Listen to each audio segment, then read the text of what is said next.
ঘরোয়া মশলা দিয়ে এই মাটনকে একটু অন্যরকমভাবে রান্না করব।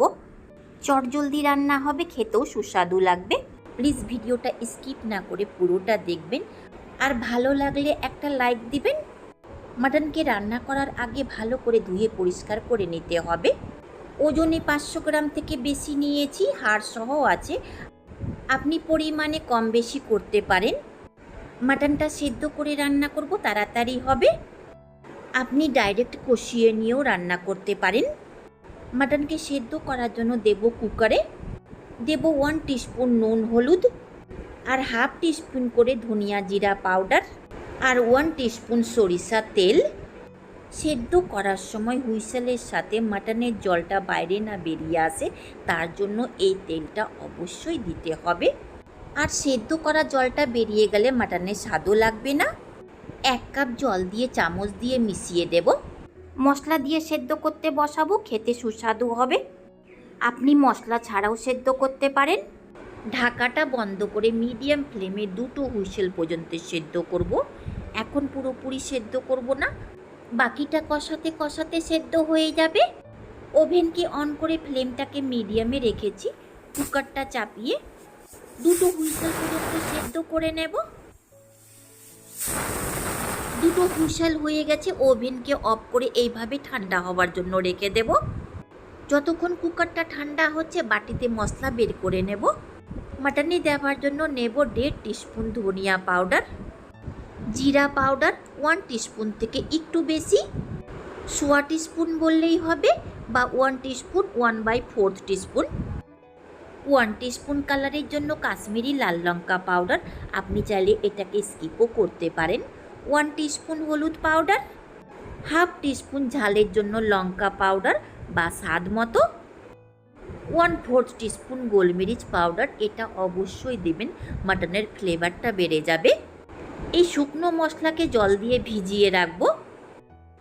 ভেজানো শুকনো মশলা বাটা মশলা যাতে স্বাদ একটুকু কম হয় না, বা এই ভেজানো মশলাকেও আপনি হালকা করে শিলপাটাতে বেটে নিতে পারেন। মাটন খেতে অসাধারণ স্বাদ হবে।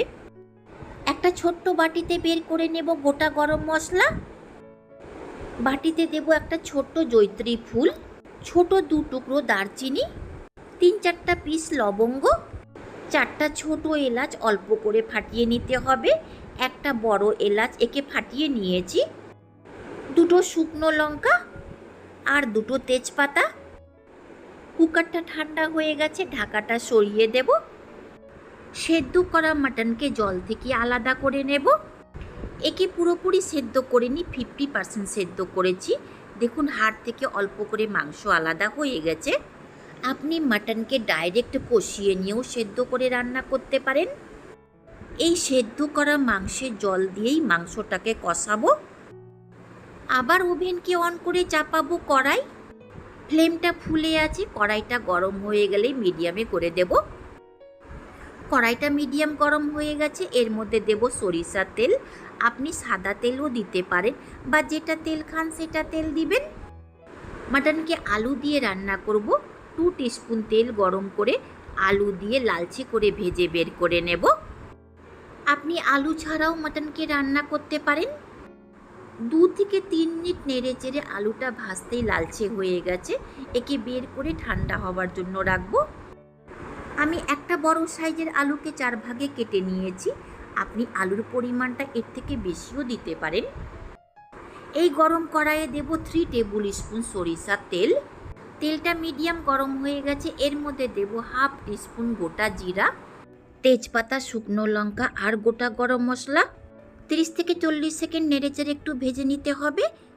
তারপর এর মধ্যে দেব 5টা কুচনো পেঁয়াজ আর 7টা চেরা কাঁচা লঙ্কা। এই লঙ্কাগুলো খুব একটা ঝাল নেই। 3টা গোটা রসুন আর অল্প পরিমাণে নুন বা স্বাদ মতো। যেহেতু মাটন সেদ্ধ করার সময়ও নুন দিয়েছিলাম, তাই পরিমাণ মতো দিতে হবে। এক নাগারে নেড়ে চেড়ে একে সফট হওয়া পর্যন্ত ভেজে নিতে হবে। আপনি একে লো ফ্লেমে ঢাকা চাপা দিয়েও রান্না করতে পারেন, শুধু একটু সময় লাগবে বেশি। আমি মিডিয়াম ফ্লেমে 4 থেকে 5 মিনিট ভেজেছি। পেঁয়াজটা সফট হয়ে গেছে। এর মধ্যে টমেটো দিতে চাইলে পেঁয়াজটাকে 50% প্রথমে রান্না করে নেবেন, তারপর টমেটো আর নুন দিয়ে রান্না করবেন। পেঁয়াজটা সফট হয়ে গেলে এর মধ্যে দিতে হবে 1 টেবিল স্পুন আদা রসুন বাটা। মিশিয়ে নিয়ে এর কাঁচা গন্ধ শেষ হয়ে যাওয়া পর্যন্ত রান্না করে নিতে হবে। খুব একটা সময় লাগবে না, নেড়ে চেড়ে 1 মিনিট মতো ভাজলেই এর কাঁচা গন্ধ শেষ হয়ে যাবে। তারপর এর মধ্যে দিতে হবে আগের থেকে ভিজিয়ে নেওয়া মশলা আর মশলার বাটি ধোয়া অল্প পরিমাণে জল। ভালো করে নেড়ে চেড়ে হালকা তেল ছাড়া পর্যন্ত একে ভেজে নিতে হবে। 3 থেকে 4 মিনিট ভেজেছি, মশলা থেকে তেল আলাদা হতে লেগেছে। এই সময় দেব ভেজে নেওয়া আলু। এই আলুকে মাটনকে পুরোপুরি কষিয়ে নেবার পরও দিতে পারেন। 2 মিনিট মতো নেড়ে চেড়ে আলুর সাথে মশলাকে কষিয়ে নেব। আলুর মধ্যে মাটনের স্বাদ পেতে চাইলে এইভাবে আলুকে মশলার সাথে অবশ্যই কষিয়ে নেবেন, স্বাদ হবে দুর্দান্ত। ফ্লেমটাকে লো মিডিয়াম করে এর মধ্যে দেব সেদ্ধ করা মাটন আর মাটনকে কষাবার জন্য মাটন সেদ্ধ করা জল।